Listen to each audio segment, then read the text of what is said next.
All right, it's about that time. You guys ready? All right. Everybody get enough to eat? That was good. Chicken and asparagus. I liked it. I'm gonna request this dish again. Never know what you're gonna get when you show up here for lunch on Tuesdays, but it's always gonna be good. So we're in Deuteronomy chapter 20 this week. Last week we looked at issues involving the concept of cities of refuge, and this whole section that we're in has to do with life and death and taking of life, when it's permitted, when it's not permitted, whether in warfare, whether in civil society. God's giving Moses is giving Israel their ethic of life, how they're supposed to be when it comes to living in the land. And we're pretty far removed from death in general. I mean, most of us are. We don't see it face to face. You know, like if somebody in our family passes away, we have whole people take care of that, you know, with police, and then people doing the embalming or the mortuary and the funeral director and all that. So it's like death, we're kind of distanced from it. But in the ancient Near East, it was a daily reality. I mean, if your family member died, you buried them physically. You know, you took care of the body. You were responsible for enacting justice. If somebody killed someone in your family, you were responsible, or someone in your family, for going and killing that person, tracking down the murderer. That's just how it worked in the ancient Near East. And so a lot of the stuff that we look at and we can't relate to, or we find cringeworthy, we have to take a step back and put ourselves into the culture of the ancient Near East and look at it in that context. Then we can pull out principles that we find in it in that context and see how they apply in our context today through the passing of the Old Covenant into the New Covenant. So it's complex when you're doing Old Testament ethics, but it's really important because the Old Testament gives us God's heart for His people in how they were to live among the others. And so this chapter 20 now, he's going to turn from concepts of like criminal law that we looked at last week and the justice system. Now he's going to talk about when life is taken in battle, when there's actually war happening. Because Israel, remember, they left Egypt as a group of slaves. They left Egypt as they'd been in slavery for 400 years. They weren't anything. They were just a mass group of people, mostly Israelites, but some other mixed multitudes, non-Israelites that came out with them and joined them, people like Caleb and his family. So they were just this hodgepodge group. And over the year last year, we saw through the book of Numbers how the whole purpose of Numbers was to transform Israel into God's army, His fighting, moving military force. That's why the book's called Numbers, because it's built around two military census figures that are given in that book. And so this new generation now is the generation that's grown up as God's army, that are going to go in for a purpose. And the purpose, as we've seen all the way since Genesis 15, the purpose is to be an instrument of judgment against these 7 peoples of the Canaanites, these specific peoples in the land of Canaan that God was bringing judgment upon, and He was going to use Israel to do it. And so it's not like God was saying, now Israel, you're my people, so whoever you attack, I'm on your side. It wasn't like that. Or whatever you decide to go do, Israel, I'll always be fighting there with you. It wasn't like that. They were called for a job, and that job was to drive out the inhabitants of Canaan, those 7 peoples, to drive them out, to completely wipe out all cultural remnants of Canaanite evil. And we've looked at that evil over the past couple of years. We've seen the types of evils that the Canaanites were practicing that God wanted nothing to do with when it came to Israel. But that didn't mean that Israel, once the Canaanites were driven out, that Israel would just then stop having any kind of army or any kind of military power, and they would just sit there and everything would be great. No, they would still be a nation surrounded by other nation states, other armies, and there would be times when they would have to go into battle. But there were 2 different types of battles that Israel would do. One would be battles against enemies who were far away, who were either threatening to invade or who had crept back into the domain that Israel was given by God to rule, and they would have to go fight those battles. But then the other would be these specific battles called Cherem that we've talked about before, where God would say, this people group are to be utterly wiped out and nothing of their memory is to remain. because they are part of this group of people that I'm bringing judgment on. And so those were two different types of warfare, and they had two different means by which that they would be carried out. So chapter 20 says, when you go to war against your enemies and see horses and chariots and an army greater than yours, do not be afraid of them, because the Lord your God, who brought you up out of Egypt, will be with you. There's the first thing to note is we don't think much of horses and chariots, but in the ancient Near East, horses and chariots were the determination between a winner and a loser. The army that had chariots is the army that won, period. There were no exceptions.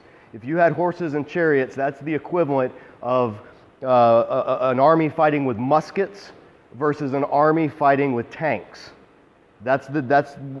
Chariots were tanks in the ancient Near East. So you didn't win against armies that had. That's why Egypt was such a powerhouse. They had massive amounts of armies with horses and chariots.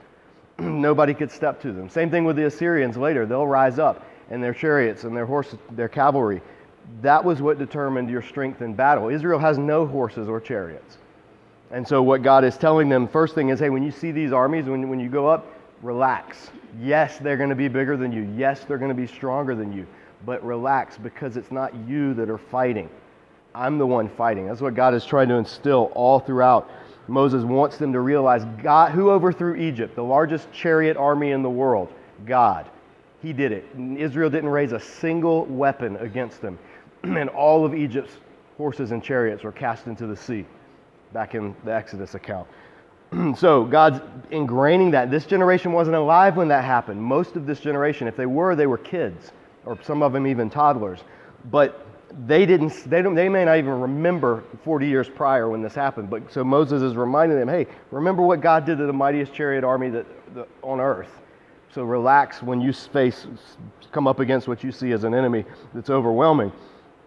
So he said, verse 2, when you're about to go into battle, the priest shall come forward and address the army. And this is what he'll say. Hear, O Israel, today you're going into battle against your enemies. Do not be faint-hearted or afraid. Do not be terrified or give way to panic before them. For the Lord your God is the one who goes with you to fight for you against your enemies and give you victory. This is the theology of Israel's war. Is Israel, if they are fighting a just war, now there were wars that Israel would try to fight later that the prophets of God would say, no, don't go fight this war because God's not going to help you. But this is assuming that they're fighting a war that God is with them in, a just war, then God's going to be the one who fights for them. This is what God's trying to ingrain in this section. It's never going to be about how strong your army is, Israel. It's always going to be about how strong I am and how strong your faith and obedience to me is. Because remember, Deuteronomy is a covenant ratification document. If you're just joining us, we've talked about this all year, since January. Deuteronomy is a restating of the covenant that God made with Israel at Mount Sinai. And as a covenant document, God is the covenant maker, the suzerain, the king. Israel is the vassal, the one who will serve the king. And if Israel serves the king faithfully, then the king will protect the vassal from all their enemies. This is just declaring that to Israel. Israel's job is simple. Love God, keep the commandments. God takes care of everything else. He's the great general. He's the great suzerain. He's the great king. And so that's the first thing before anything else. And it's going to get crazy now. We saw a couple of weeks ago God's economy, how God said in Israel, economic things are going to be different because I'm the one who provides your rain. I'm the one who provides your crops. I'm the one who gives you material blessing. So you are going to therefore do what the world would consider to be crazy. You're going to give to people when they need it. You're going to lend to them freely. You're going to, God was establishing that his economy and his order in society is different than what we would consider common wisdom. And nowhere is it more clear than what you're about to read.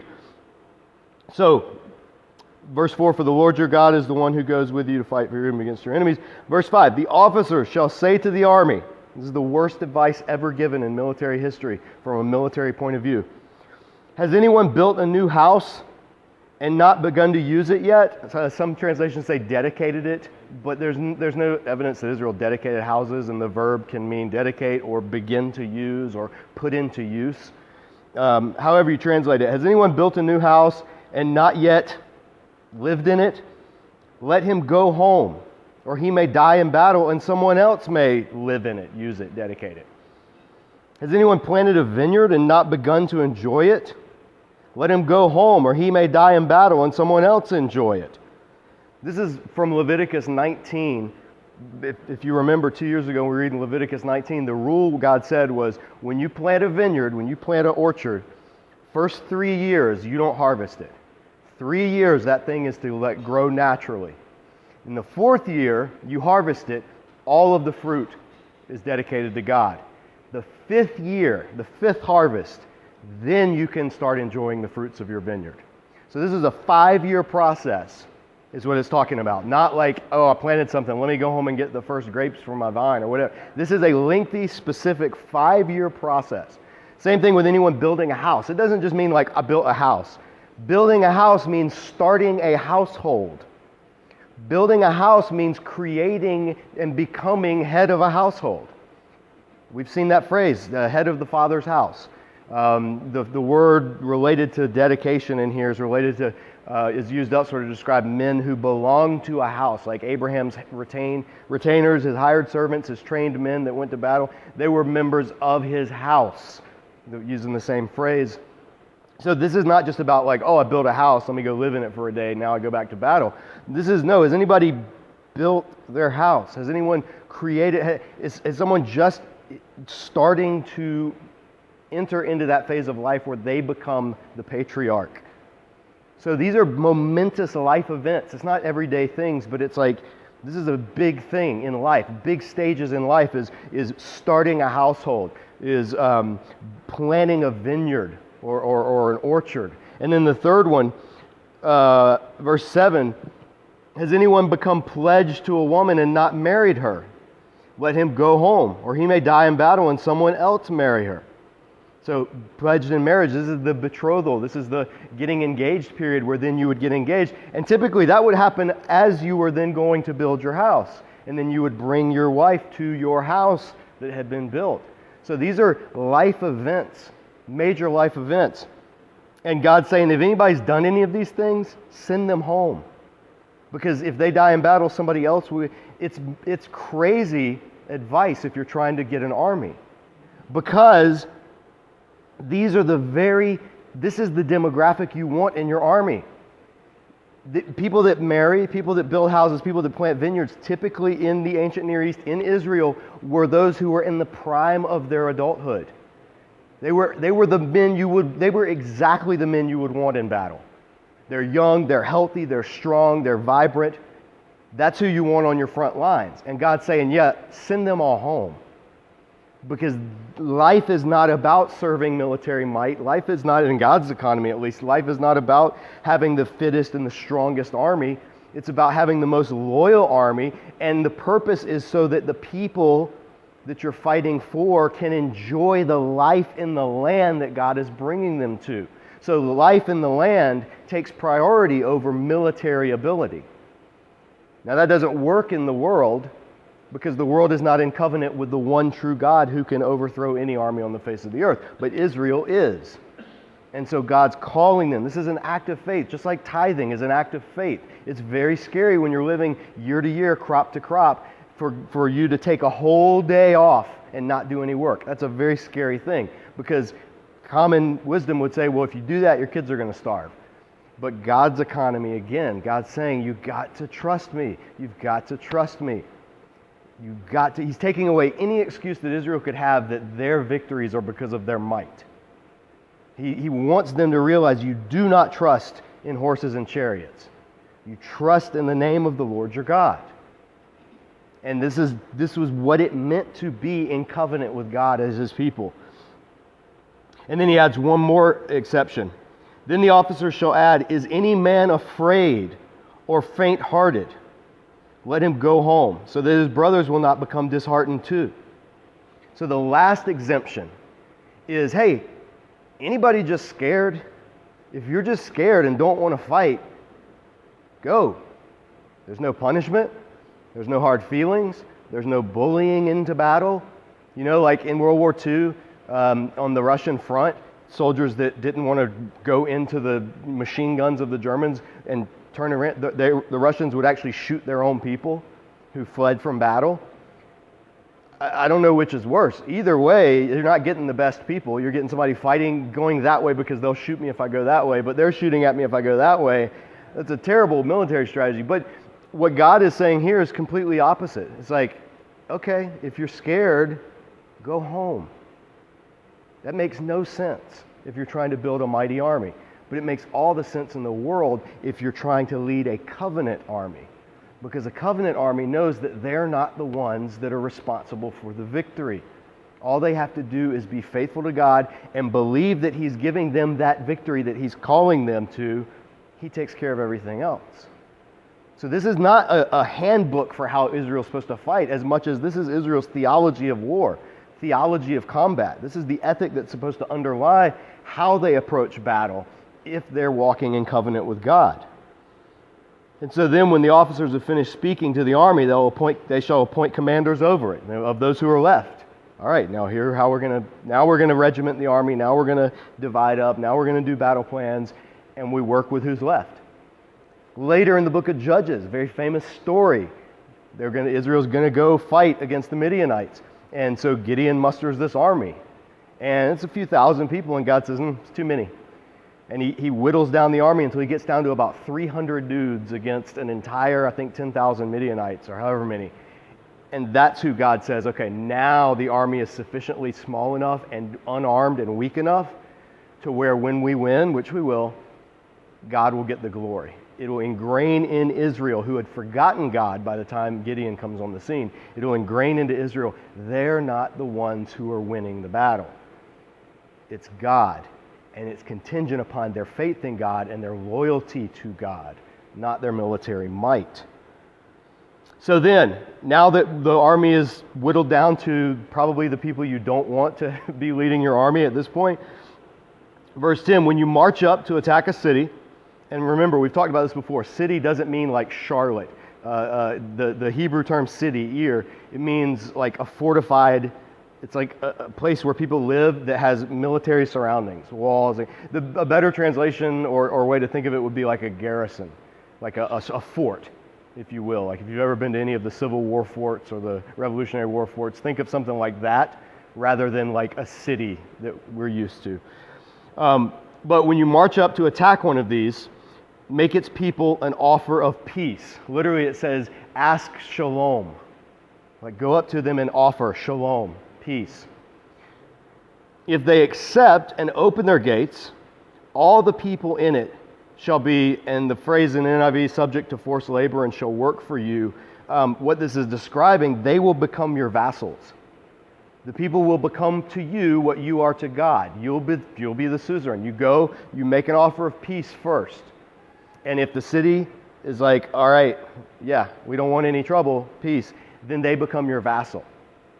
Now, in the ancient Near East, they would not only become your vassal, but you would also do all kinds of horrible things, and you could loot them, and you could do all this stuff to the city because you were the one that won.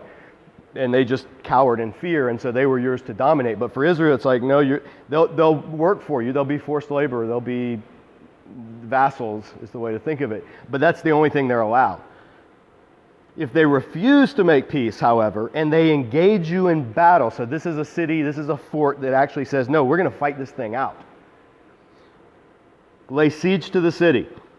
When the Lord your God delivers it into your hand, not if, but when the Lord your God delivers it in your hand, put to the sword all the males in it, all the men who are fighting, not men, women, and children. As for the women, the children, the livestock, everything else in the city, you may take these as spoils for yourselves. You may use these spoils the Lord your God gives you from your enemies. And literally it says you may eat these spoils, and that's a figure of speech, to eat. It doesn't mean like you're going to eat the people. That's cannibalism. No, it means this now becomes yours to use in your society. This becomes part of you. You may use the spoils the Lord your God gives you from your enemies. This is how you're to treat all the cities that are at a distance from you and do not belong to the nations nearby. So these are, in battle in general, this is how Israel is to operate. Lay siege, offer terms of peace. If they accept, fine. You're now our vassal, we're your suzerain, and we're under the great suzerain, no problem. If they don't, and they're going to fight, then we're going to fight. And all of your fighting men who fight back will die, because God will give us this victory in this battle. And if that's the case, the end result is still the same. You'll still be taken, incorporated into our society, and you'll be like, Israel's borders will expand. Or Israel will get back the borders if it's an enemy that's come in. But this is just what we would describe as normal warfare. Now there's special warfare. This is for the nations that are nearby, and this is for the Canaanites specifically. However, in the cities of the nations your Lord God is giving you as an inheritance, that's the Canaanites, do not leave alive anything that breathes. Completely destroy them. And that verb, we've talked about that in Leviticus, we've talked about it in Exodus, we've talked about it in Numbers. That's the verb cherem. Cherem means to dedicate entirely to God, usually by a burnt offering, like pile everything together and completely obliterate it.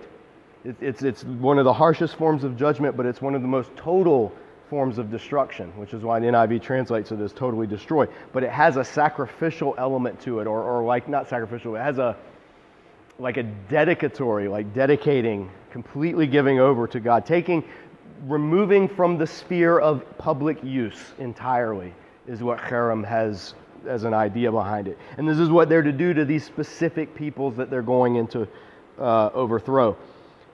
So completely destroy them, the Hittites, Amorites, Canaanites, Perizzites, Hivites, Jebusites, as the Lord your God has commanded you.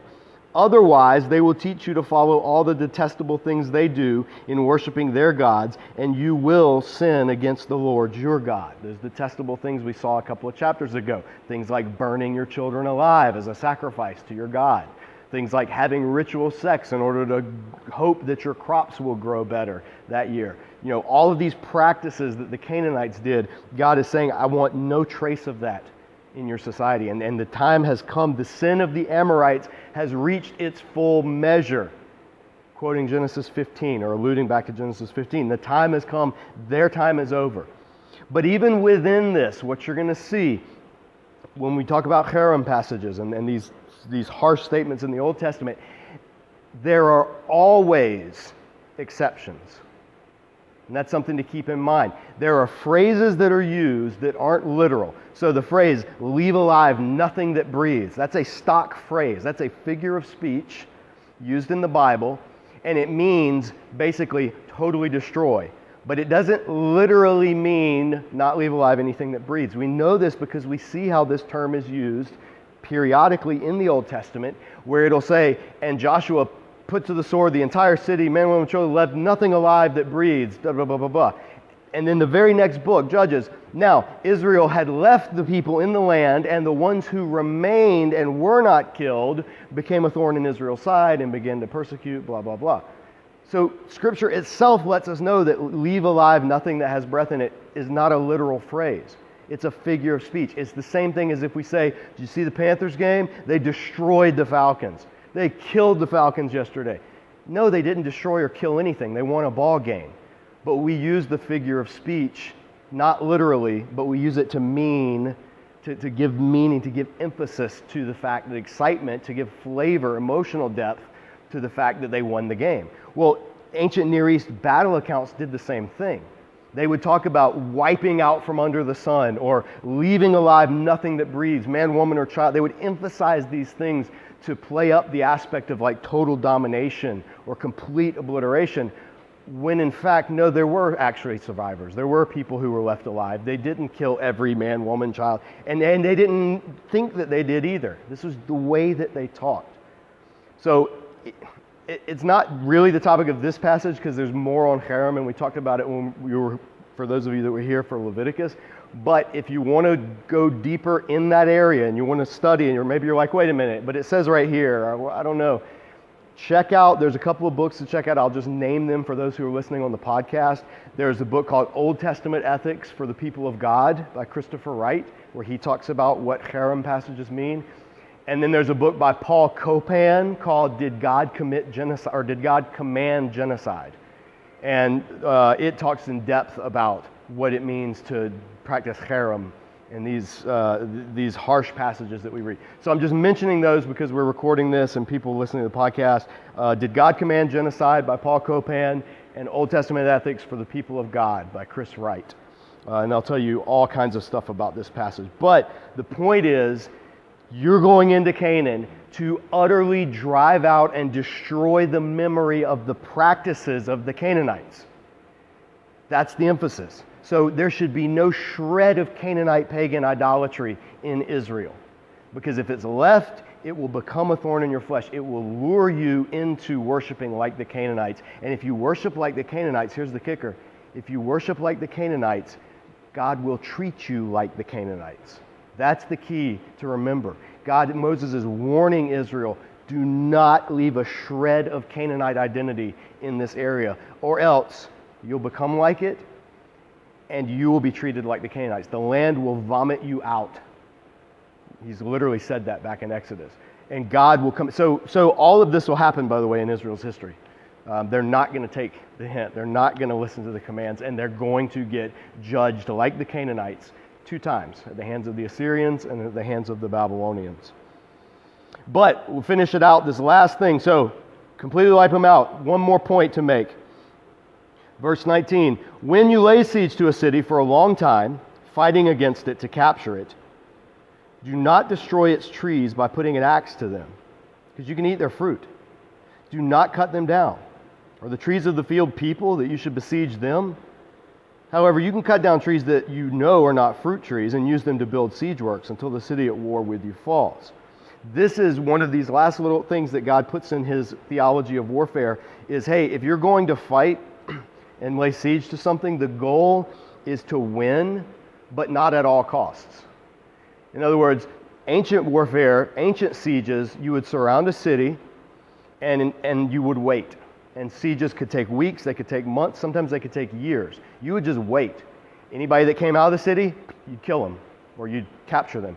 And everybody would stay in the city. Eventually the people in the city would starve. Eventually the people in the city would run out of water, they'd run out of food, and eventually they'd surrender. Then you go in and destroy everybody. Then you go in and loot the city. Then you go do what you want. Now, to make that quicker or to make it more, to generate fear, a lot of times surrounding a city, the army, it wasn't their land. You know, if you're Babylon and you're besieging Jerusalem, you don't care what happens to the land around Jerusalem. So they'd burn all the trees, they'd destroy everything. They would just like ecologically just gut the place. And then when it's over and they won, they go back home. And this land is left desolate as a reminder of what happens when you dare to stand up against the mighty power of Babylon or Assyria or whatever. What God's saying is, no, you're not going to do that. Remember, this land I've created. So, yes, you can cut down trees if you need them for building things like siege ramps or protection or equipment or whatever. You can use, that's what trees are for. But you're not going to destroy whole vineyards and orchards and fruit trees. This is my land. This is stuff that I've created to serve you, to help people, fruit trees and things. So no, don't just go all out. Don't defoliate everything. Don't, salt the earth. Don't, all these kind of things that people do. War begets cruelty. War begets violence. War begets destruction. Think about those of you that remember, hopefully everybody here I know, remembers Desert Storm. You remember what Iraq did, setting fire to all those oil fields in Kuwait and the whole sky. I mean, it was an ecological nightmare. Or think about what we did in Vietnam with the defoliants, with napalm and Agent Orange, and just completely destroying just millions of acres of land for nothing. These are the kind of things that war brings out in people, is to destroy the earth. And what God is saying here, at least is like for Israel, again, that's not going to be what you're not going to wage war like the other countries around you. So everything that God's commanding, Moses commanding Israel, is counterproductive. It seems like really bad military advice.